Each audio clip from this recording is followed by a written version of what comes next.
pido a todos por favor que se pongan de pie. Vamos a leer una palabra, Salmo 145 de 1 al 10. La palabra dice así: Te exaltaré, mi Dios, mi Rey, y bendeciré tu nombre eternamente y para siempre.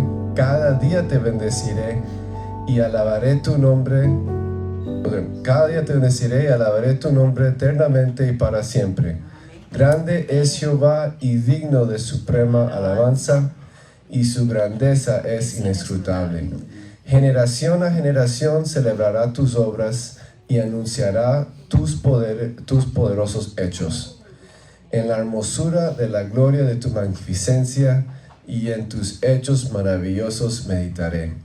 Del poder de tus hechos estupendos hablarán los hombres, y yo publicaré tu grandeza. Proclamarán la memoria de tu inmensa bondad y cantarán tu justicia. Clemente y misericordioso es Jehová, lento para la ira y grande misericordia.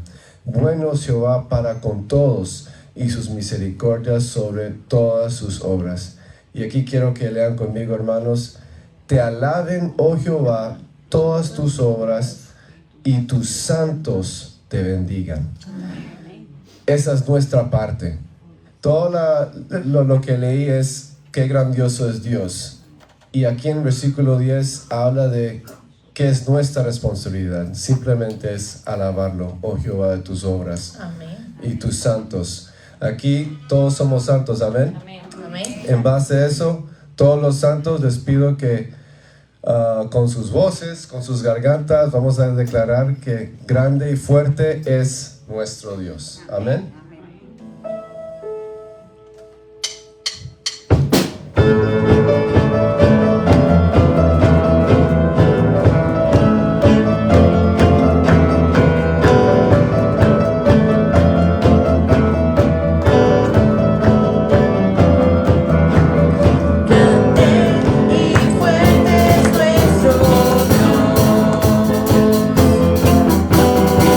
Grande y fuerte es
próxima alabanza que dice: nada es imposible para nuestro Señor. Amén. Amén.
Ahora vamos a pedir a nuestro pastor que nos dé los anuncios, por favor.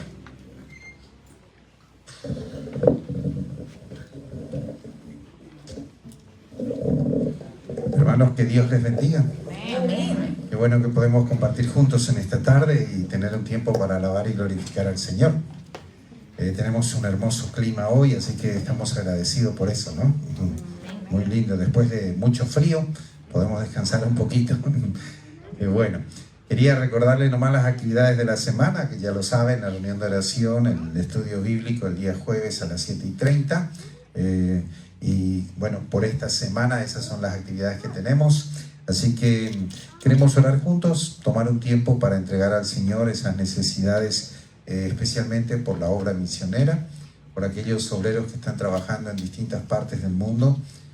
También la semana que viene va a estar con nosotros el director del programa Huichi Lapac. Es un indígena que trabaja en el área de Sudamérica y está haciendo un excelente trabajo de misionero, ¿no es cierto? Y va a compartir con nosotros toda su experiencia. Así que vamos a tener la bendición de contar con su presencia. Vamos a orar. Si tienes alguna petición para orar, pues este es el momento.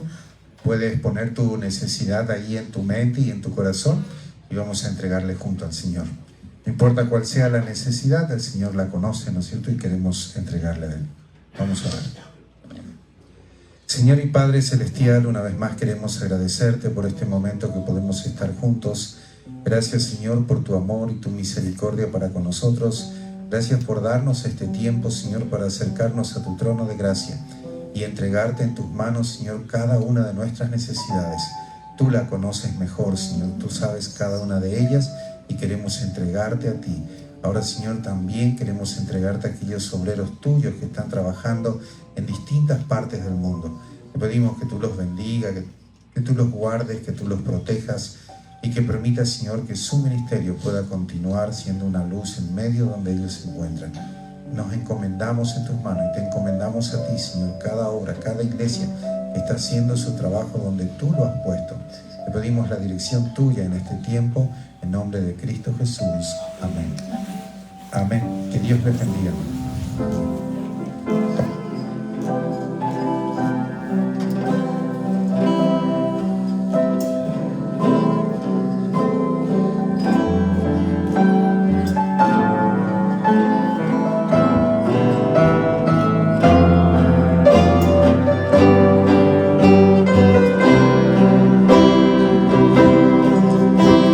Santo, Santo, Santo.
nothing less than Jesus' blood and righteousness. I dare not trust the sweetest friend, but only trust in Jesus' hand.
Gracias, Padre. A ti sea toda la gloria, la honra por los siglos de los siglos. Te bendecimos por este tiempo que cada miembro de nuestra iglesia ha sacado de su semana para estar en tu presencia, para recibir de tu palabra, para estar en comunión con los hermanos unos con los otros. En nombre Señor de Cristo Jesús, pido que tú bendigas las palabras de nuestro pastor que va a darnos la palabra para esta tarde. En nombre de Cristo Jesús, amén, amén y amén. Un tema que quiero comenzar a compartir con ustedes hoy es el significado de la misión. Saben que hemos estado estudiando algunas cosas personales, digamos, enfocándonos un poquito en nosotros, en cómo capacitarnos, prepararnos, tener un objetivo, tener un propósito. Pero entonces estuve pensando qué importante o cuán importante es entender la misión de la iglesia. Porque si usted no lo entiende, es probable que usted no se involucre, ¿no es cierto?, en las actividades de la iglesia, o es probable que usted esté pensando que usted no es tan necesario dentro del cuerpo de Cristo. Así que vamos a empezar con una serie de estudios hoy. Vamos a tener la bendición de tener un misionero que nos va a visitar el próximo domingo, así que ahí vamos a tener una experiencia muy linda de todo lo que ellos están haciendo, ¿no es cierto?, en la obra del Señor. Pero entonces, como introducción, quería analizar con ustedes juntos, prepárese, porque uno de nuestros objetivos y uno de nuestros lemas en la visión de la iglesia es ser una iglesia enviadora, ¿cierto? Y nuestra base está ahí en 1 Tesalonicenses, el capítulo 1, el versículo 8, que dice: partiendo de vosotros ha sido divulgada la palabra del Señor, no solo en Macedonia y Acaya, sino que también en todo lugar vuestra fe en Dios se ha extendido, de modo que nosotros no tenemos necesidad de hablar nada. O sea que en esta oportunidad el apóstol Pablo estaba diciendo a esta iglesia: de ustedes partió la palabra, ¿no es cierto? Y se fue a otros estados como Macedonia y Acaya y a otros lugares también, al punto que él dice: nosotros ya no tenemos necesidad de hacer la tarea.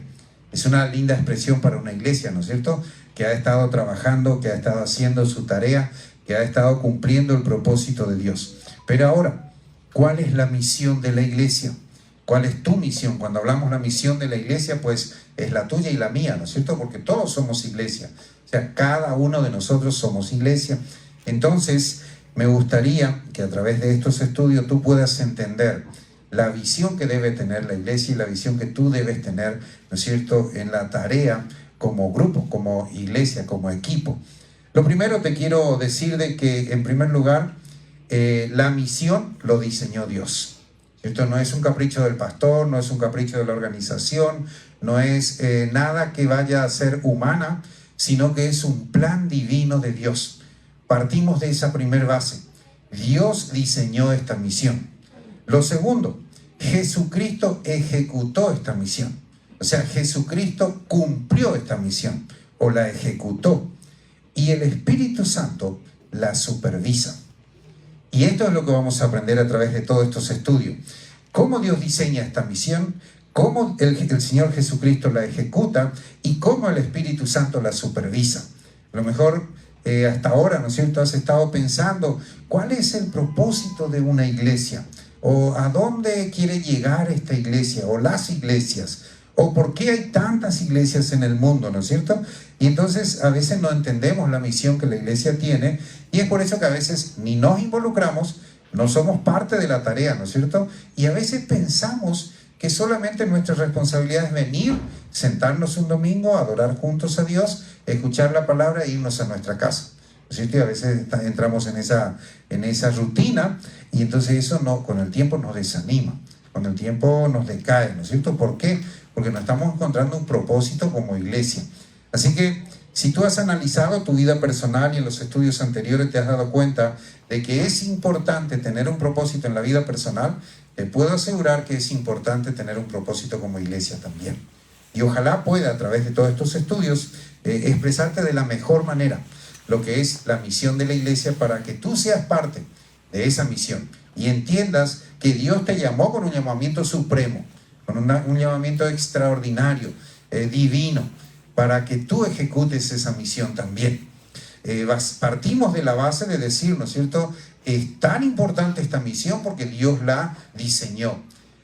Ha sido tan importante que el Señor Jesucristo decidió apropiarse de esa misión y ejecutar la misión. Y es tan importante y tiene tanto valor que el Espíritu Santo decidió, ¿no es cierto?, ser el supervisor de esta misión. Así que vamos a desarrollar esto. En primer lugar, ¿dónde la iglesia desarrolla su misión? ¿En qué lugar la iglesia desarrolla su misión? Leamos un pasaje en Romanos, el capítulo 15, el versículo 20. Si tú tienes tu Biblia, me gustaría que me acompañes. Te quiero decir también, tengo estos estudios en una materia de un seminario, así que si tú quieres todo el material, también te puedo ofrecer copia para que tú lo estudies y entiendas mejor, ¿no es cierto?, el propósito y la misión de la iglesia. Romanos 15, el versículo 20, dice de esta manera: y de esta manera me esforcé a predicar el evangelio donde Cristo ya hubiese sido donde Cristo ya hubiese sido nombrado, para no edificar sobre fundamento ajeno. Aquí está hablando una vez más el apóstol Pablo. ¿Dónde es el lugar que la iglesia debe ejercer esa misión? ¿Cuál es la misión? En primer lugar, predicar el evangelio, o sea, dar a conocer a Cristo, ¿no es cierto?, a las personas. Pero ¿dónde? Dice, no en donde ya hay iglesia, no donde ya está establecido el testimonio del evangelio, sino en aquellos lugares, lo usamos la palabra no alcanzados, ¿cierto?, en los lugares donde todavía vemos que hay personas que no han conocido el mensaje del evangelio. O sea, la misión de la iglesia debería estar enfocada en aquellos lugares donde realmente la gente todavía no conoce al Señor Jesucristo. Nosotros podemos pensar, ¿no es cierto?, que en nuestra ciudad puede haber lugares que no conocen a Cristo. Definitivamente podemos decir, todo el mundo escuchó de Cristo, ¿no es cierto?, pero tenemos la responsabilidad de predicarles el evangelio, hacerles ver esa importancia de la relación con Cristo para que vivan una relación con el Señor. Entonces, no que no estemos comprometidos con el evangelismo local, pero debemos estar comprometidos también con el evangelismo en aquellos lugares en todo el mundo donde realmente, ¿no es cierto?, la gente necesita de Cristo. Es un privilegio que tú vivas en un país cristiano, que conozcas a Cristo o que hayas nacido en una familia cristiana. Es un gran privilegio, ¿no es cierto?, y es una gran bendición. Y a veces no nos damos cuenta de esto. Pero más allá de eso, la visión de Dios es para el mundo. No es solamente para nuestra ciudad, para nuestra iglesia local, para los familiares que nos rodean o los amigos, sino es para el mundo entero. Ese es el propósito de Dios. Y fíjense cómo fue que el Señor Jesucristo procesó esto y determinó de que este mensaje iba a ser para todo el mundo. Leamos juntos en Mateo 24, 14. Mateo 24, 14.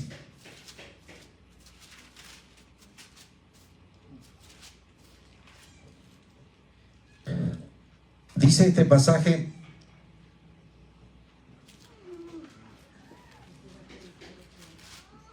Mateo 24, 14.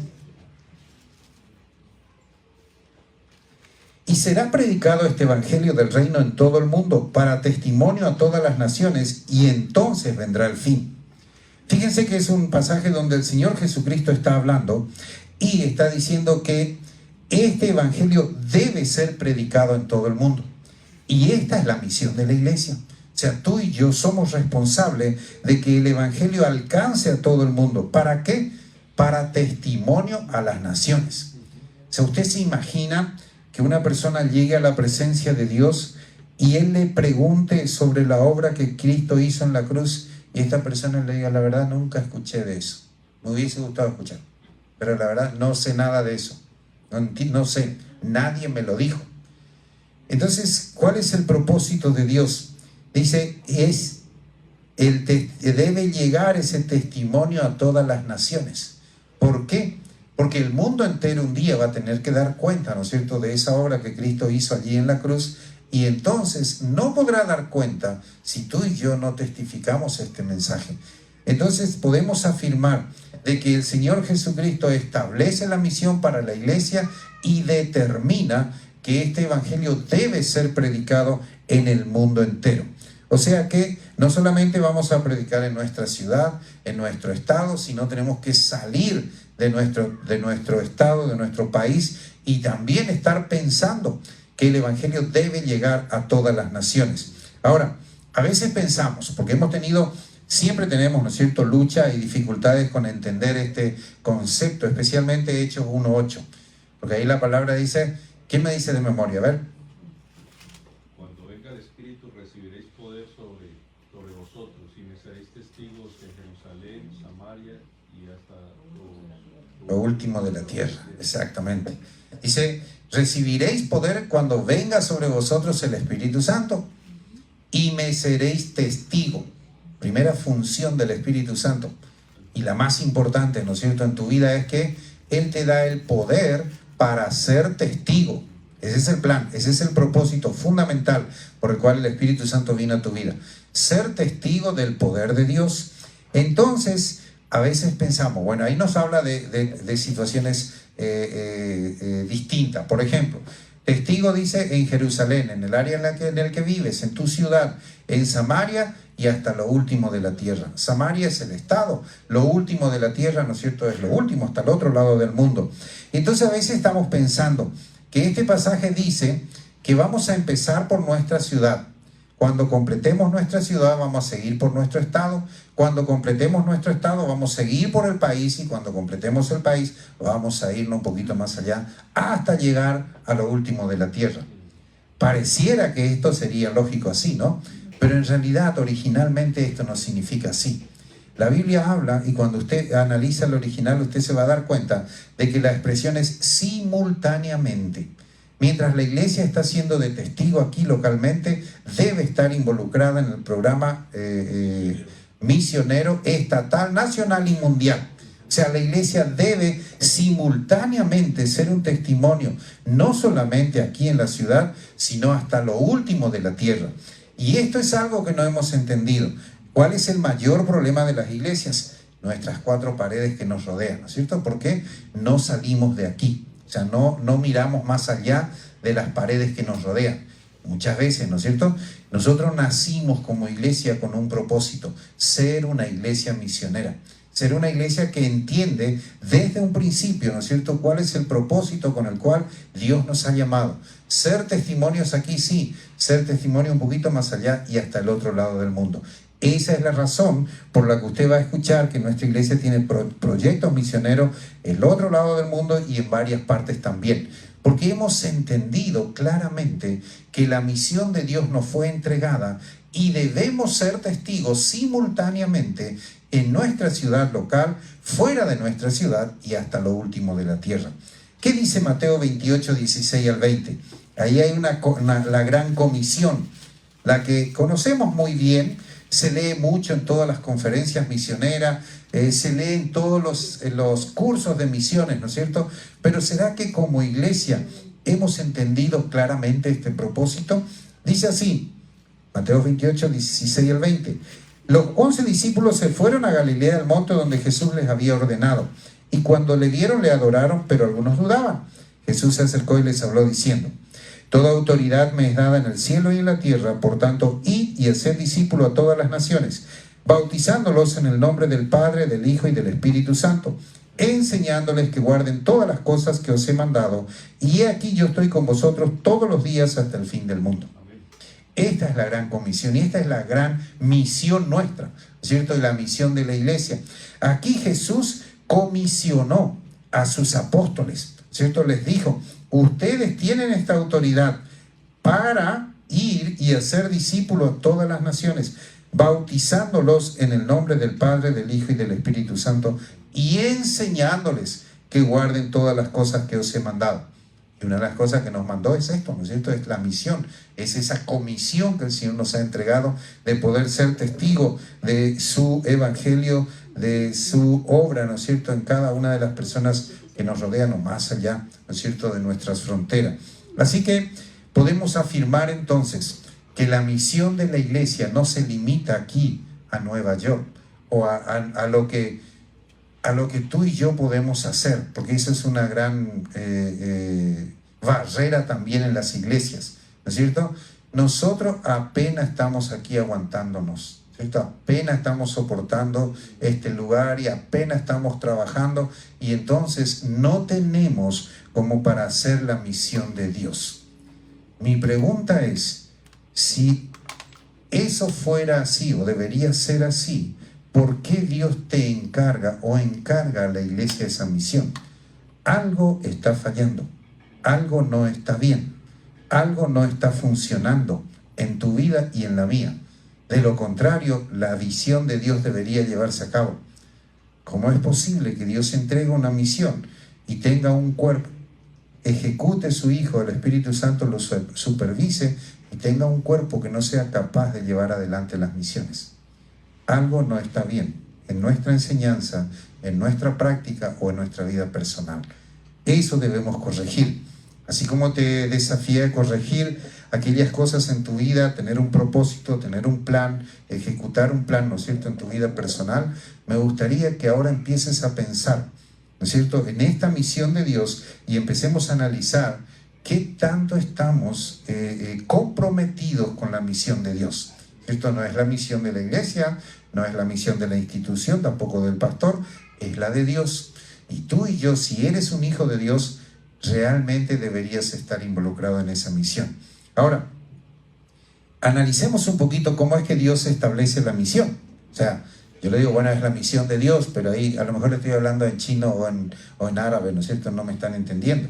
Pero fíjense, ¿qué es la misión de Dios? ¿Quién me dice de memoria San Juan 3:16? Todos los conocemos.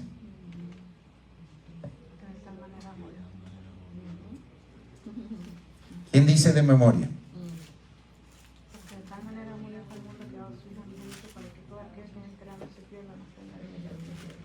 Fíjense, dice, porque de tal manera amó Dios al mundo. ¿Cuál es la base de esta misión? El amor.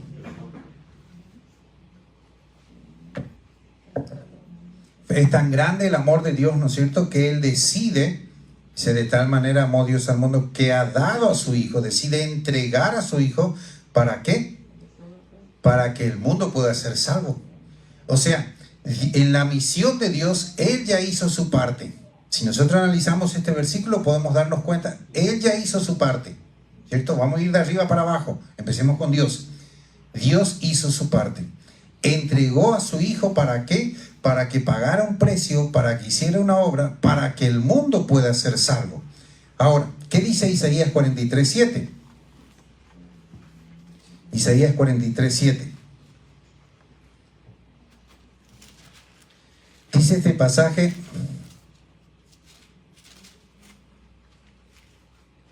y todos los llamados de mi nombre para gloria mía los he creado, los formé y los hice. Fíjense que dice todos los llamados de mi nombre, para gloria mía los he creado, los formé y los hice.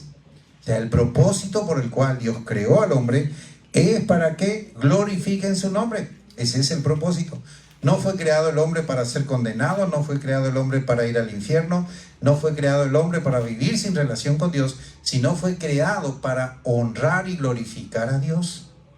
Si tú miras profundamente en la palabra de Dios, te vas a dar cuenta, el gran propósito de Dios es perfecto y es eterno.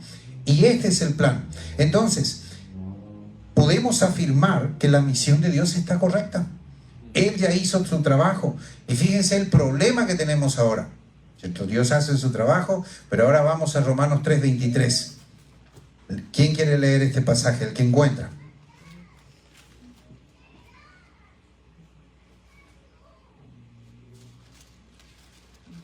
Alguien que lo lea fuerte. Romanos 3:23 dice así la palabra: por cuanto todos pecaron, están destituidos de la gloria de Dios. Sí, el problema, aquí encontramos el problema. Dios estableció la misión, Dios estableció un plan, Dios creó al hombre con un propósito. Pero ¿qué hizo el pecado? Dicen, todos pecaron y están destituidos o echados de la presencia de Dios. El problema es que en el camino Satanás introdujo el pecado. Usted sabe la historia, cómo entró el pecado en el mundo, ¿no es cierto? Por un hombre y por el pecado así la muerte. Después dice, por cuanto todos pecaron, ¿cierto? Por esa razón, entonces, esa misión de Dios se tiene que ejecutar. Si no hubiera este problema, no habría misión, no habría necesidad de ejecutar esta misión. Podría estar todo muy bien hecho, muy bien planificado, pero no habría ninguna necesidad de hacerlo. ¿Por qué? Porque el hombre no tendría necesidad ni estaría separado de Dios. Pero el problema que el pecado nos separó de Dios, y aquellas personas que viven el pecado están destituidos o separados de la gloria de Dios, y eso hace y urge que la misión de Dios se ponga en práctica. Porque el hombre, a causa del pecado que tiene, hoy está separado de Dios y necesita reconciliar su vida con Dios. Y esa es la misión de la iglesia. La de Dios es la obra hecha perfecta y terminada. Ahora la iglesia debe cumplir esa misión. Fíjense otro pasaje que dice ahí en el versículo 36 de Romanos, el capítulo 11, en el mismo libro: porque de Él y por Él y para Él son todas las cosas, a Él sea la gloria por los siglos. Amén. O sea, el que haya entrado el pecado en el mundo no significa que la misión de Dios cambió, o que Dios se haya equivocado, o que las cosas no están bien hechas, o no se planificó bien, ¿no es cierto? No, para nada. El diseño de Dios fue perfecto, porque Él ya sabía, ¿no es cierto?, lo que iba a pasar. Entonces ese plan ya fue establecido en su mismo trono de gracia mucho antes que las cosas acontecieran. ¿Para qué? Para que el hombre tuviera la oportunidad, ¿no es cierto?, de volver a tener esa comunión con Dios. Entonces, la misión de Dios fue hecha. Ahora, la misión del Señor Jesucristo ya también fue ejecutada. ¿Por qué? Porque cuando vino la ley, ¿no es cierto?, y ustedes conocen, especialmente los que están siguiendo con nosotros el estudio durante la semana de Deuteronomio, saben, ¿no es cierto?, cómo vino la ley. Dios escoge al pueblo de Israel para que sea una nación santa, una nación que dé testimonio del Dios verdadero, y resulta que el hombre no alcanza a entender eso, no logra, ¿no es cierto?, ser fiel a Dios y obedecer a Dios, y entonces no logra con sus propios medios tener esa relación con Dios. Era necesario que viniera Cristo y entregara su vida, diera su propia vida para que el hombre pudiese ser salvo. O sea, la ley no alcanzó a lograr esto. Nadie pudo cumplir la ley y ser salvo, ¿no es cierto? Si cumplía la ley iba a ser salvo, pero no lo pudo hacer porque es humano, es pecador, ¿no es cierto? Entonces, ¿qué hizo la ley? Fue esa herramienta, por decir así, que sacó a luz el pecado, sacó a luz la realidad de mi corazón, la realidad del corazón del hombre. El hombre no puede ser salvo por sus propios medios ni cumpliendo la ley, desafortunadamente. ¿Qué hizo Jesús? Entonces Jesús decidió ejecutar esa misión de Dios. Dios establece salvar al mundo. Dios establece manifestar su amor y entregar a su Hijo. Y el Hijo decide ejecutar esta obra, morir en la cruz, derramar su propia sangre, ocupar nuestro lugar en la cruz para poder dar la oportunidad que el hombre pueda ser salvo. Así que ahí podemos notar la misión de Dios hecha perfecta, ¿no es cierto?, con amor, dispuesta a salvar al mundo. Pero ahí, si dejáramos ahí, no habría todavía salvación. Tuvo que ser ejecutada por el Hijo de Dios. Tuvo que Él ofrecerse voluntariamente a entregar su vida en la cruz y morir en la cruz por ti y por mí, para pagar el precio del pecado, para que el hombre pueda ser justificado ante Dios. Ahora, viene la misión de la iglesia. ¿Cuál es la misión de la iglesia? Después de ver que Dios ejecuta, Dios establece, ¿no es cierto?, diseña esa misión, el Señor Jesucristo la ejecuta, y ahora viene la iglesia. ¿Cuál es la misión de la iglesia? Fíjense lo que dice Lucas, el capítulo 24, el versículo 46 al 48.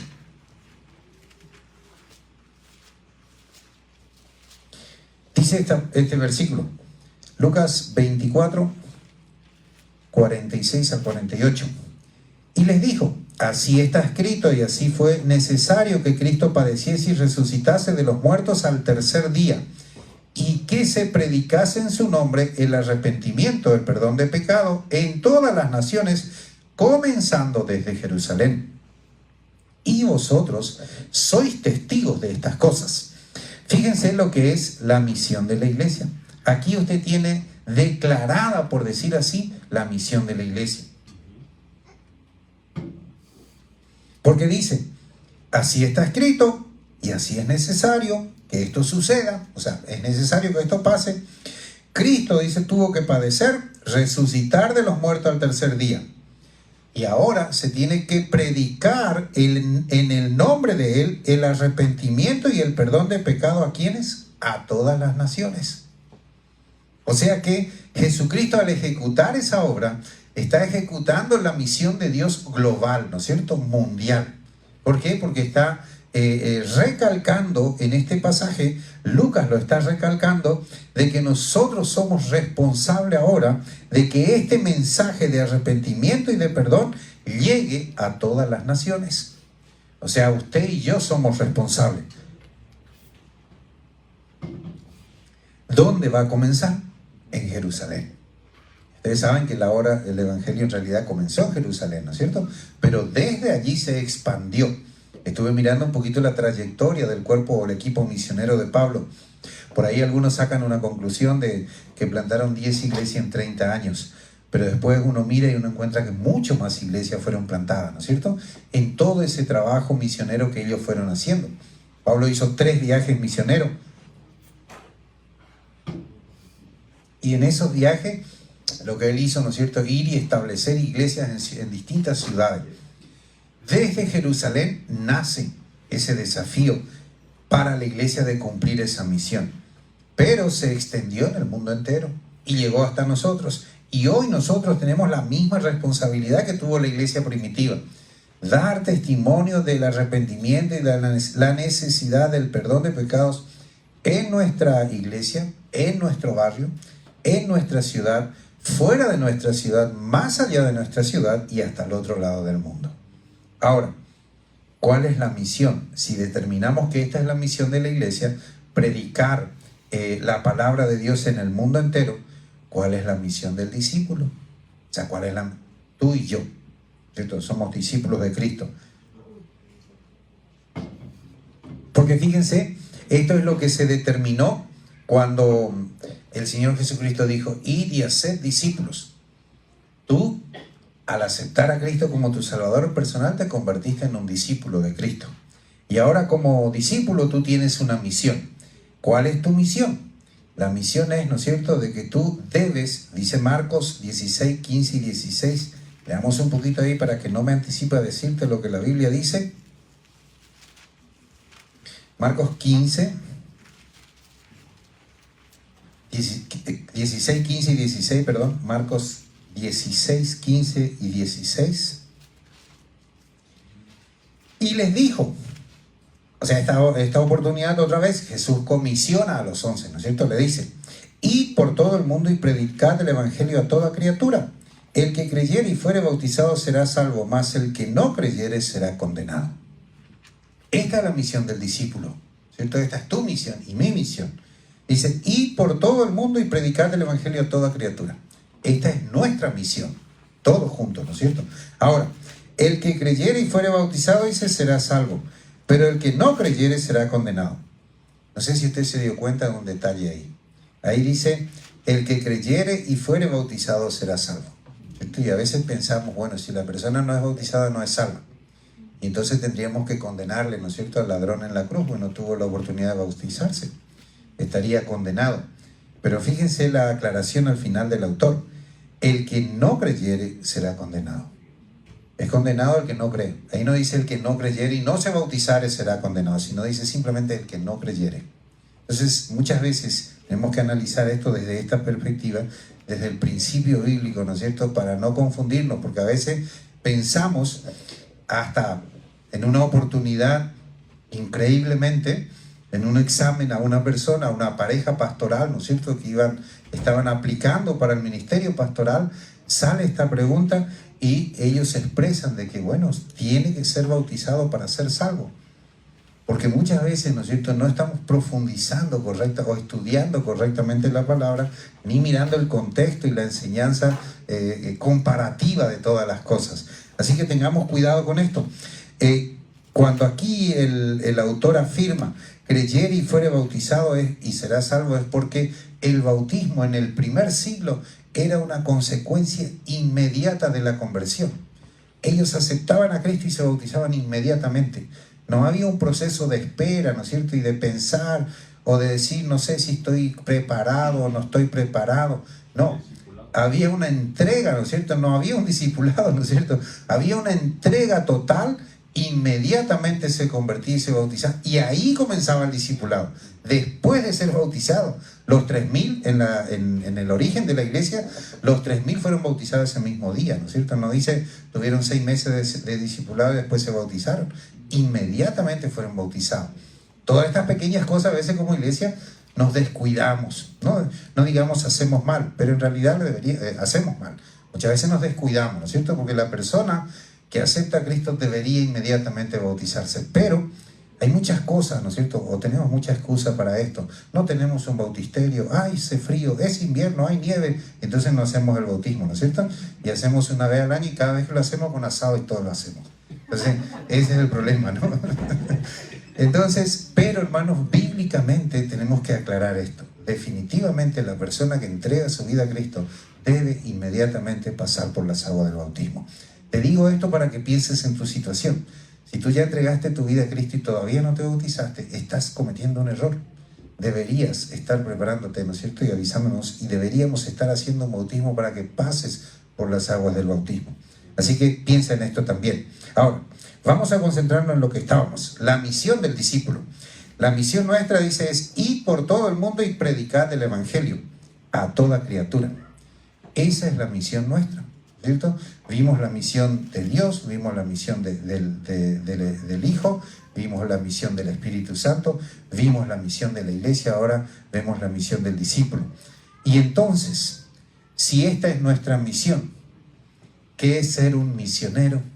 Porque a veces hablamos, ¿no es cierto? Está la misionera Lorena en África, está el misionero Efraín en España, está el misionero Daniel en México, y hablamos de misioneros y a veces ni sabemos cuál es la función de un misionero. ¿Saben qué? Un misionero es un discípulo probado y aprobado por Dios. ¿Por qué probado? Porque debe estar preparado, ¿no es cierto?, para ir a un lugar donde no es su cultura, donde no es su ambiente, donde él cambia, trasciende su cultura para llevar el mensaje del evangelio. Y con su iglesia cruzan las fronteras, ¿no es cierto?, para evangelizar, discipular, establecer, fortalecer la iglesia e integrar a esa iglesia al cuerpo de Cristo universal. ¿Qué están haciendo nuestros misioneros en distintas partes del mundo? Están plantando iglesias, ¿cierto?, predicando el evangelio para que las iglesias se establezcan en aquel lugar, sean iglesias que no solamente evangelicen, sino discipulen, se fortalezcan como iglesia y se integren a la iglesia universal de Dios. Entonces ese es el plan. Entonces la idea no es que esta iglesia quede aquí muy bonita, crezca grande y bueno, ahí se acabó. No, la idea es que entendamos que hay un propósito para la iglesia, hay un plan, que es un plan perfecto, diseñado por Dios, ejecutado por el Señor Jesucristo y supervisado por el Espíritu Santo. ¿Por qué decimos supervisado? ¿Qué hace un supervisor? A ver, cuéntenme, ¿qué hace un supervisor? ¿Él trabaja? Desde luego que sí. Verifica. Es un trabajo, tiene razón hermano, es un trabajo ser supervisor también, no es que sea vago. Es trabajo, pero lo que dice la hermana, verifica que se haga bien el trabajo. Y saben que esa es la tarea del Espíritu Santo hoy en nosotros. Está con nosotros para ayudarnos, para verificar, para compartir la tarea con nosotros y ver que nosotros hagamos bien la tarea. Porque la tarea ya la tenemos clara, ¿no es cierto? Él no hace el trabajo, el Espíritu Santo no va a hacer el trabajo, porque tú y yo somos los que tenemos que ejecutar el trabajo. Él solamente lo supervisa. Tú no vas a ver al Espíritu Santo, ¿no es cierto?, obrando y que la iglesia no haga nada, que la iglesia, los discípulos cierren la boca y se queden allí, ¿no es cierto? Es al revés. Él lo supervisa y usted y yo lo tenemos que hacer el trabajo. Por eso es el poder que el Espíritu Santo nos da a nosotros, es eso justamente, ¿no es cierto? El poder para ser testigos. Nosotros no cambiamos la vida de las personas, nosotros no transformamos las vidas, nosotros no tenemos ni la influencia para lograr que esa persona cambie y se convierta a Cristo, ¿no es cierto? Pero sí tenemos la tarea de transmitir el mensaje, detrás de ese mensaje va, ¿no es cierto?, el poder del Espíritu Santo que Dios nos entregó para que esa persona entienda ese mensaje, sea convencida de pecado y tenga un cambio en su vida. La obra es del Espíritu Santo, sí, pero el trabajo es nuestro. Vamos al caso, el trabajo manual de testificar es nuestra tarea, ¿no es cierto? Él está para darnos el poder y la autoridad para hacer. El primer ejemplo, o el primer misionero, o los primeros misioneros, lo encontramos allí en Hechos, en la historia del libro de Hechos, del capítulo 13, cuando la iglesia necesitó enviar misioneros, ¿no es cierto? Y ahí entonces dice que la iglesia, ministrando estos al Señor, ayunando, dijo el Espíritu Santo, apartadme a Bernabé y a Saulo para la obra que os he llamado. Entonces, habiendo ayunado y orado, les impusieron las manos y le despidieron. Y ahí nace, ahí nace el primer grupo misionero que hace el primer viaje misionero, ¿cierto? Que es Pablo y su equipo, Pablo y Bernabé. Después se fueron uniendo otros, ¿no es cierto? Y si usted estudia, usted va a conocer un poquito la historia. Así que, hermanos, ¿qué significan las misiones entonces? La misión es diseñada por Dios, ejecutada por el Señor Jesucristo, supervisada por el Espíritu Santo, y el propósito de esa misión es que el mundo sea salvo. La misión de la iglesia es ejecutar esa obra para que el mundo conozca el Evangelio. La misión del discípulo es transmitir ese Evangelio, ¿no es cierto?, a través de ese mensaje, compartir ese mensaje para que el Espíritu de Dios haga la obra en las personas y haya verdadero arrepentimiento. Entonces, tú y yo, hermanos, tenemos una misión, y esta es la misión de la iglesia, ¿cierto? La iglesia debe ser misionera. ¿Por qué? Porque esa es la naturaleza del corazón de Dios. Él lo diseñó desde un principio. Entonces, cuando hablamos de misiones, tenemos que entender, ¿cierto?, de que tú y yo somos responsables de que el Evangelio del Señor Jesucristo llegue hasta lo último de la tierra. ¿Cuál es la estrategia que vamos a usar? Ese es otro tema a estudiar. ¿Cómo vamos a ser parte? Esa es otra materia aparte, ¿no es cierto?, que tenemos que estudiar. Pero la responsabilidad la tienes tú, lo tengo yo, y lo tenemos todo como cuerpo de Cristo. Así que espero que tú pienses en eso y te des cuenta que tú tienes una gran tarea. No es simplemente venir a sentarte aquí y escuchar el mensaje e irte a tu casa. Hay una gran misión que Dios te entregó como discípulo de Cristo, y tú debes llevar adelante esa misión. A través de los estudios que vamos a tener, vamos a encontrar las estrategias, la forma y la manera que podemos ser parte de todo este trabajo, que es fenomenal, es grande, es extraordinario, es a veces difícil y duro y sacrificado, pero es la misión de Dios. Que Dios te bendiga y espero que hayas entendido.